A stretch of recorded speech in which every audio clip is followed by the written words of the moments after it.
So, hi guys! Welcome back to my YouTube channel. So, for today's video, gagawa na tayo ng reaction video dito sa ating inaabangan.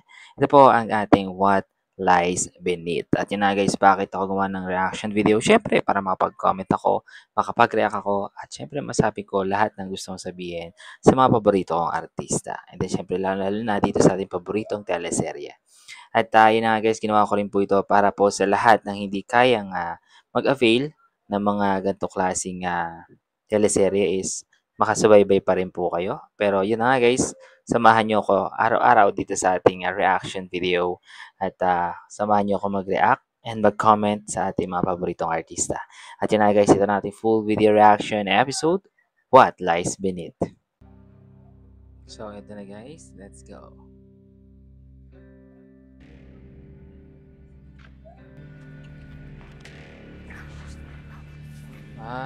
Okay. So, ang nagpadali ito, no?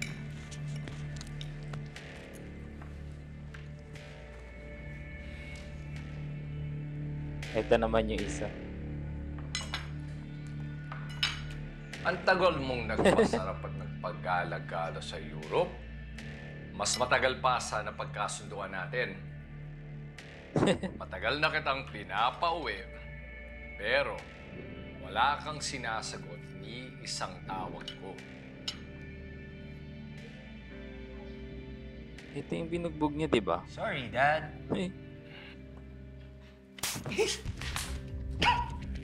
Grabe. Ayusin mo sarili mo. Ikaw na lang ang anak ko. Kaya tama na ang laro. Panahon na para upuan mo at hawakan mo ang ating mga negosyo.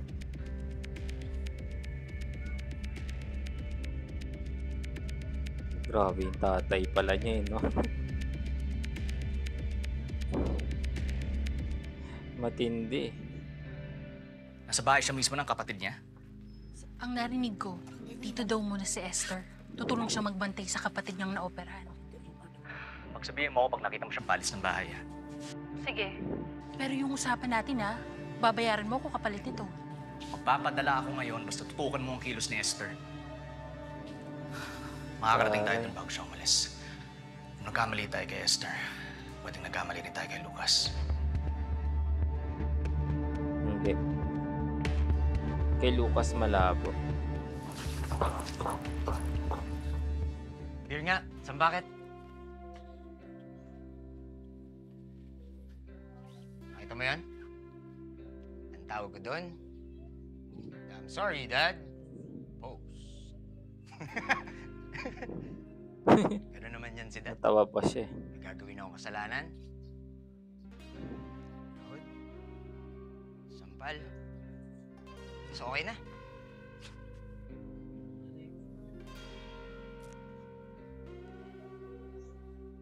Wala talagang limitasyon yung tatay mo. Probably one of those dealers who cheated him.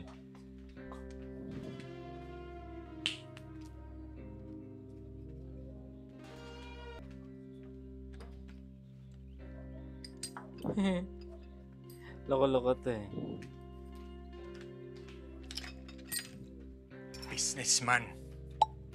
Hindi dealer. Isang taong nagalit dahil tinanggalan ng trabaho, tapos ganun ginawa ng tatay mo. You know very well how my father does his business. That's not how I like to do my business!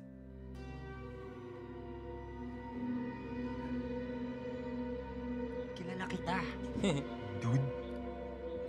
Don't act like a saint. Ginagalaw yung mga taong walang ginagawang masama sa akin. O sige! Kasalanan ko na! Tingnan niya kaya to, boss? Pero you had the chance to walk away. Nalaman mo na si Lawrence Gyosa. Kung ano talaga siya. Tama, nasa Ikaw pa kanya. namang umalis na na. Tama. Pero di mo ginawa. Kasi alam mo, Kailangan. tama ako. Kailangan mo siya. Tama. Sa tingin mo ba mararating mo yung narating mo kung hindi dahil sa pera namin? Tama. Kaso hindi ganun kasama kasi si Lucas.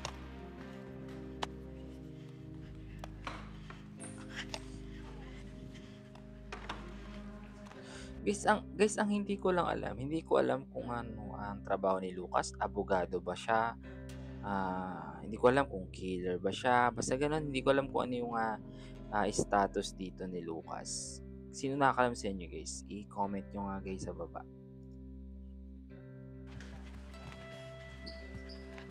Kuya! Kuya! Pakipulido ng ayos ha. Parating na yung kapatid ko. Siya yung magbabantay sa inyo habang gumagawa kayo dito. Sige po, Please. kami na pong bala. Sige, sige. Seth? Where's your shoes na baby? Tawa naman yung yaya. Ano kaya yan?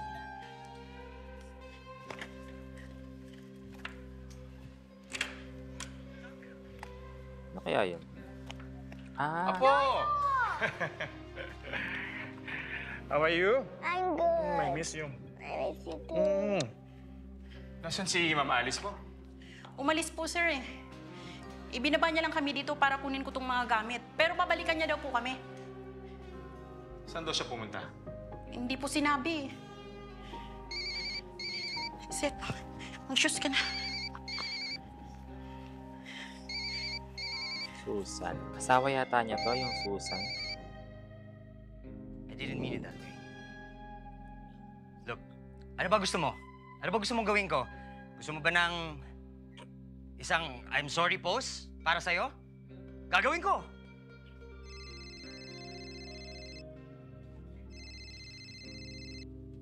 Hello?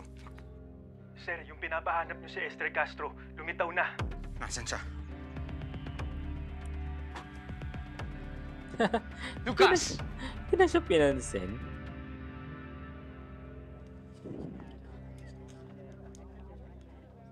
Sa tingin ko, sobrang importante ni Lucas doon sa grupo na yun. Kasi di ba boss niya yun, pero binanggit niya na kahit ano gagawin niya para maging okay lang si Lucas, di ba? Mataas siguro si Lucas doon or maganda yung posisyon niya doon.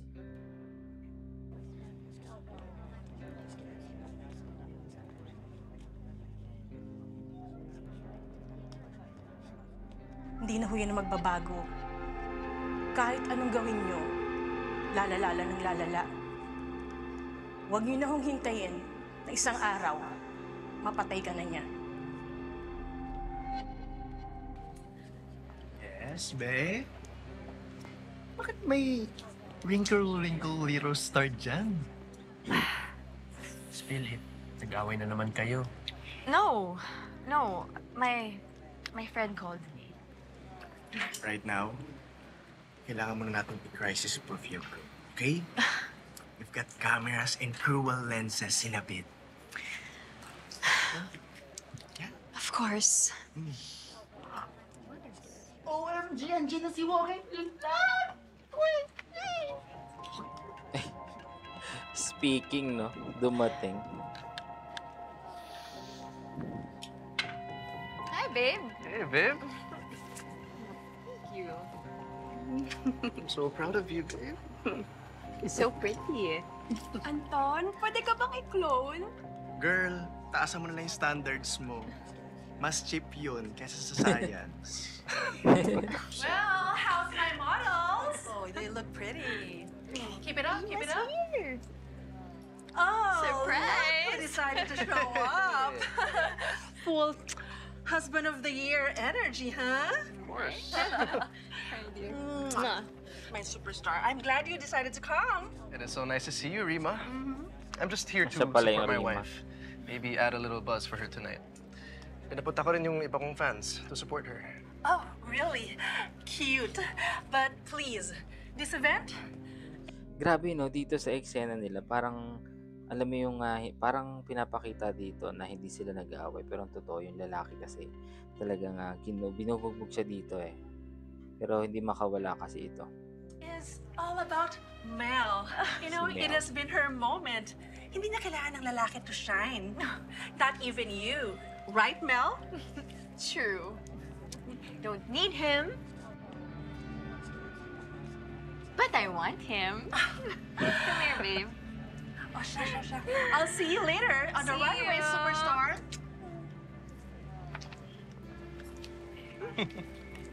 Miss? Yeah, May time pa ba ako mag-body break? yes, ma'am. You've got 5 minutes. Okay. Oh, narinig mo? 4 minutes. 1 minute na lang, pinagdabot mo pa. Maihi pa yan sa runway. Sige na. I'll be quick, I promise.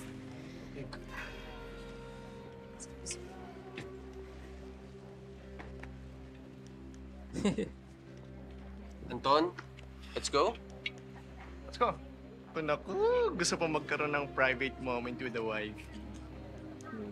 Parang gusto na rin kitang iklong. Halika na nga. Ano na naman kaya?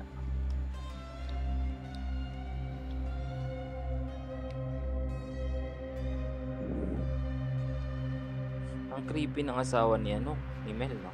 Huwag masyadong tight ang grip. Huwag din masyadong loose.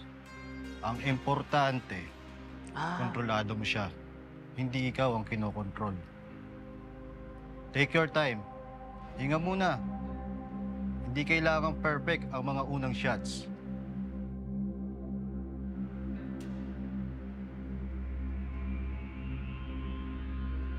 Ready ka na? You're not taking Seth with you. I'll sue you for full custody. Ano kaya yun?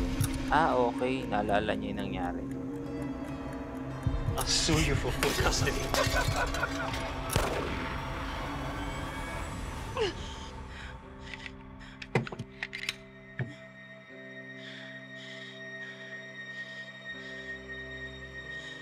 Ano ba yan? Nag-aaral Ma'am? pa lang siya. Okay lang po kayo?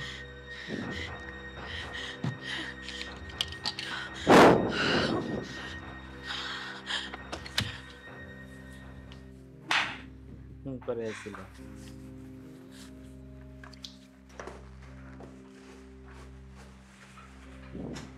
What are you doing here? The show's about to start. Pero in fairness, no, itong ang gagaling nila dito, guys. Ang gagaling nilang umacting dito sa bawat eksena talaga. Ano yun okay problema nito? Hindi mo ako kailangan. It's all you? Tama ba? Anton, I didn't even say that. It was Rima. And plus, it was a joke. A joke? Hala. At my expense? Bakit ka ba kasi nandito? Di ba sinabi ko sa'yo, I don't want you here. And the show's about to start. Please, ano ba? Gusto mo ba makita tayo ng mga staff dito? Gusto mo ba malaman nila na sinasabotahe mo ko? Is that what you want?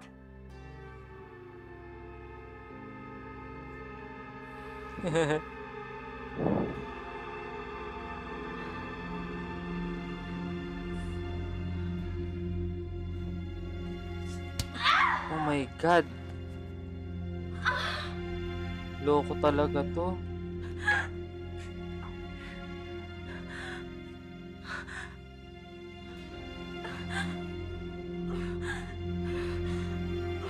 Loko-loko talaga to no? Mapanakit talaga siya.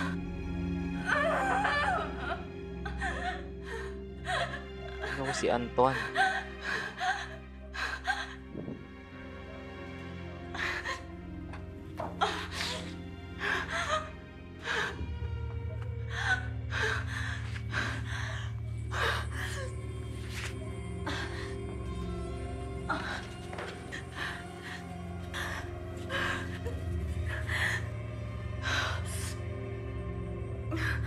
Kaya napapaisip na siya dun sa sinabi ng katulong no? Dapat talaga mag-isip-isip na to si Mel. Kasi grabe, sobrang sama naman ni Anton.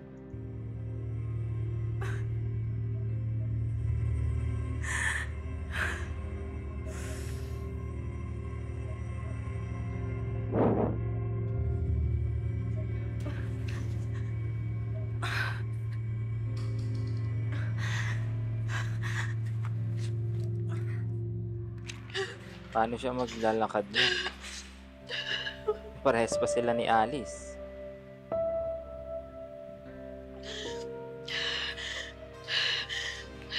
Galing nila magano, nginig-nginig na.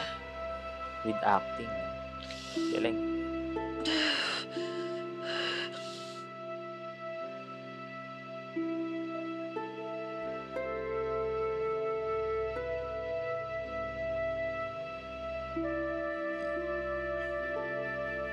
Alice. Alice, okay ka lang? Uncle, she said he was in danger at wala akong nagawa. I just froze. Paano kung may mangyari sa kanya tapos di ko siya maprotektahan? Relax, okay? Relax.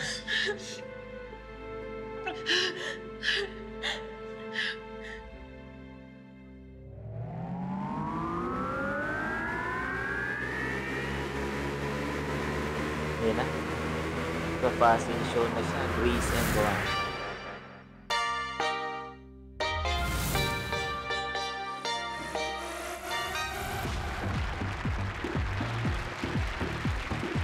Ang inisip ko dito guys, yung aabangan natin dito is paano magmo-model itong si Mel kung sinaktan siya ni Anton, di ba?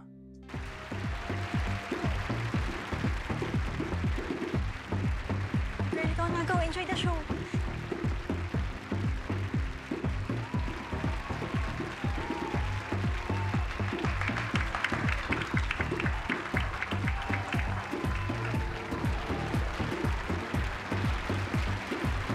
Nasaan na si Miss Mel? Yan na.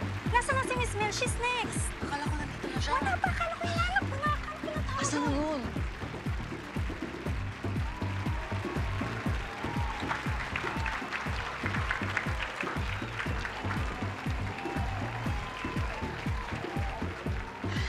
Check mo na ba doon?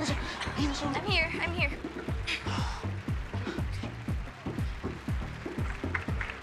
Paano siya maglalakad, no? She's fierce. She's fearless. She's honor power personified. Celebrity stylist and style icon. Yan na. Mel Montenegro! Grabe.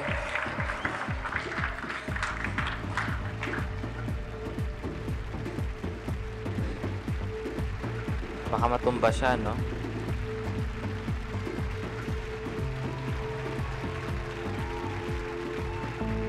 Nagpanggap na lang siyang hindi masakit, no?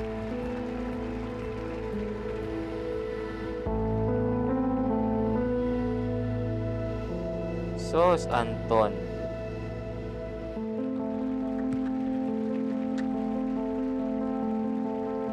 Kung ako sa kanya, ipahiya niya na yun, no? The face for Grace and Glam's whole new era!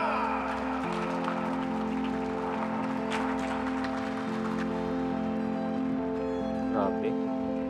Kapal na mukha ni Anton.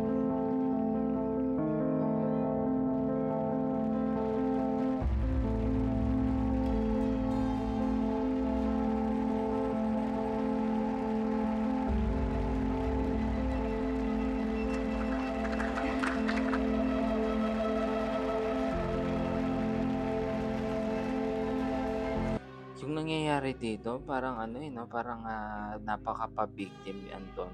Pero sa likod ng camera, sa likod ng camera, isa siyang demonyo, di ba? Grabe kung saktan niya itong si Mel.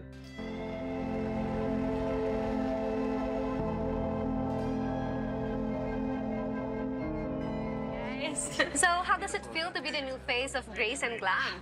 Oh my God. Well, Grace and Glam's been my favorite since I was a teenager. I've been using this brand for years, and even when I thought I was going to be a doctor, I used to style myself using their pieces. And that's actually what kickstarted and inspired me to pursue my styling. So this brand has really been part of my journey in fashion for the longest time. What a surprise, Mr. Montenegro! You must be so proud dahil hindi na celebrity stylist ang asawa mo. She's now a model, an endorser, and a fashion icon. What is it like being married to such a powerhouse? Hindi pa nabigyan ng PR brief. I always knew she would shine. Bakit si, I'm so bakit si lucky to be here. Anton bigla naging subject ni Sir And support her however I can. She really is amazing. But how's life? Like, in-house, do you ever feel like... Excuse me, wait lang ah. Do we not know what we're here for? You come here to cover an event honoring a woman, and here you are simpering with questions for her husband. That's not very pro-women. Galit ka ba sa mga babae? Babe! Babe! Clear the space! Stop rolling! Stop rolling! Itigil na yan! Babe! Mel! Babe! Let's give him a room! Itigil na yan! Ano ba? Babe! Babe! Oh my God. Loko-lokong Anton talaga to, guys. Grabe. Mrs. Montenegro, nadulas kayo at tumama po kayo sa edge ng table? Nadulas kayo at tumama po kayo sa edge ng table? That's not true, Doc. Na-check niyo na ba yung CCTV sa bahay ni Alice? Paranoid na yung kaibigan ko, okay? Kaya sana pakibilisan. Ano nga, Esther? Naalala niyo ba ako?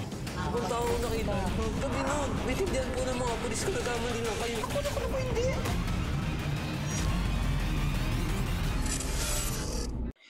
So, yun na nga guys, no? Hanggang dito na lang muna ating reaction video dito sa ating inaabangan. Ito po ang ating What Lies Beneath. At yun na nga guys, grabe yung eksena ngayon. At napakatindi ng pangyayari ngayon. At lalong-lalo na po sa pagitan ng mag-asawa na si Anton at itong si Mel. So, grabe yung mga pang-aabuso niya kay Mel. Dahil nga, tinatakot kasi siya lagi nito na baka mawalan siya ng career. Pero kung tutuusin guys, hindi naman siya mawawalan ng career kasi nga sikat na siya. Lalo na kung lalabas yung katotohanan na sinasaktan talaga siya ni Anton, di ba? So, yun na nga guys, yun ang ating mga abangan at makikita na rin tawag dito, ni Lucas, yung dating testigo na itinuro yung kuya niya. Pero, yun ang ating alamin at abangan sa ating full video reaction episode sa ating susunod na RV reaction. So, thank you so much sa inyo lahat. God bless you on guys. And syempre guys, sa lahat hindi pa nakapag-subscribe, huwag sana nakalimutan na i-click ang subscribe button. Thank you so much again and have a nice day.